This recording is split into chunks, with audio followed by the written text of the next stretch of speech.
निर्भीड स्वराज्य टीव्ही, पर्याय आमचा, निवाडा तुमचा। जिल्ह्याला लागून असलेल्या मध्य प्रदेश राज्याचे सीमेवरील संग्रामपूर तालुक्यातील सोनाळा, तामगाव, जळगाव, जामोद हद्दीतील ग्राम टुनकी परिसरात देशी बनावटीचे अग्निशस्त्र, पिस्टल, काडतुसे वगैरेची खरेदी विक्री होत असल्याची माहिती बुलढाणा पोलिसांना मिळाली होती। त्या अनुषंगाने सोनाळा पोलीस ठाण्याअंतर्गत काल रात्री टुनकी येथील केदार नदीच्या पुलावर एकाला 6 देशी कट्ट्यांसह रंगेहात पकडले। टुनकी परिसरात घातक हत्यारांची तस्करी होत असल्याची गोपनीय माहिती पोलिसांना प्राप्त झाली होती। त्या माहितीच्या आधारे टुनकी येथे कारवाई करण्यात आली। हरियाणातील आरोपी वसीम खान याला ताब्यात घेतले असून पोलीस कोठडी घेतली आहे, अशी माहिती आज जिल्हा पोलीस अधीक्षक सुनील कडासने यांनी पत्रकार परिषदेच्या माध्यमातून दिली आहे।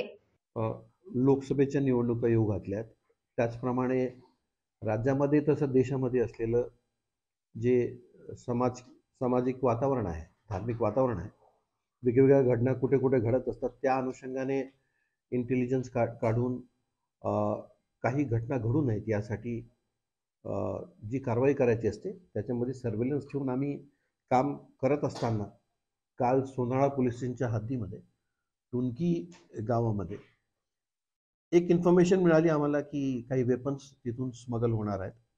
तर संबंधित व्यक्तीला ताब्यात घेतलं असताना त्या व्यक्तीकडे एका बॅगमध्ये 7 मॅगझिन्स आणि 6 पिस्टल्स, देशी पिस्टल्स या मिळालेल्या आहेत। एक लाईव्ह राऊंड मिळालेला आहे, एक मोबाईल मिळालेला आहे। असा एकंदरीत 1,80,000 काही रुपयांचा माल तिथून बरामद झालेला आहे।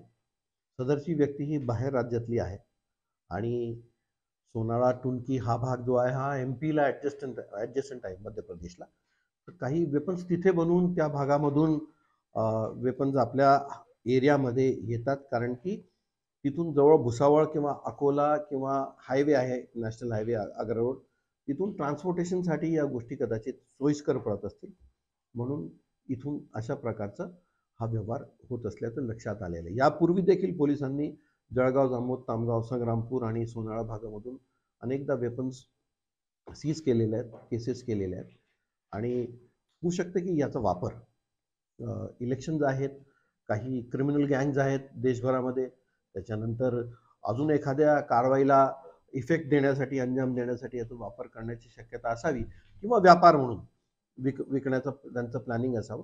या हिशोबाने कदाचित हे झालेला आहे। तपास सुरू आहे, तपास पुढे गेल्यानंतर आपल्याला क्लॅरिटी लक्षात येईल त्या संदर्भात। बुलढाणा जिल्ह्यातील महत्त्वाच्या घटना आणि घडामोडी पाहण्यासाठी तुम्ही निर्भीड स्वराज्य या चॅनलला अद्यापही सबस्क्राईब केलं नसेल तर आत्ताच जाऊन सबस्क्राईब करा आणि बेल आयकॉन दाबायला विसरू नका आणि फेसबुक पेजला शेअर आणि लाईक करा। पाहत राहा निर्भीड स्वराज्य।